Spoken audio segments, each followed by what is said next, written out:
సారాకుల తాలింపు ఎలా చేయాలో చూద్దామా? సారాకులు అంటే మరేమో కాదండి. షామ దుంపలు ఉంటాయి కదా! దాని ఆకుల్ని సారాకులు అంటారు. ఫస్ట్ సారాకులు అయితే మంచిగా వాష్ చేసుకొని పక్కన పెట్టుకోవాలి. మేమైతే చక్కగా సారాకులని వాష్ చేసుకొని పక్కన పెట్టుకున్నాము. మన ఇడ్లీ బ్యాటర్ ఉంటుంది కదా!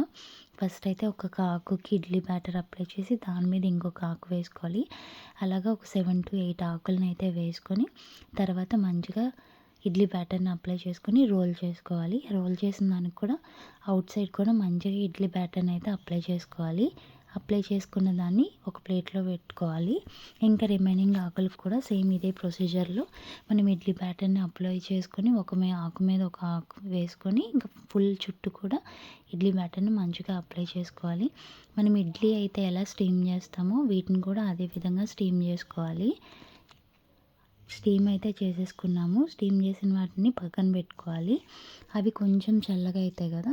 ఆ తర్వాత నైఫ్‌తో దాన్ని చిన్న చిన్న పీసెస్ లాగా కట్ చేసుకోవాలి. ఇప్పుడు చూపిస్తున్నా కదా! అదే విధంగా.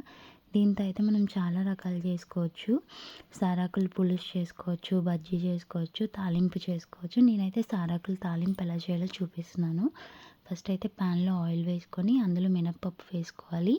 మినపప్పు గోల్డెన్ బ్రౌన్ అయ్యాక తాలింపు కోసం ఆవాలు, జీలకర్ర, ఎండుమిర్చి, కరివేపాకు, మునగాకు కూడా యాడ్ చేసాము. మేము రెగ్యులర్‌గా అయితే తాలింపులో మునగాకు కూడా యాడ్ చేస్తున్నాము. మునగాకు మన బాడీలో ఐరన్ లెవెల్‌ని పెంచుతుంది కదా! మీరు కూడా తాలింపులో మునగాకుని యాడ్ చేసుకోండి.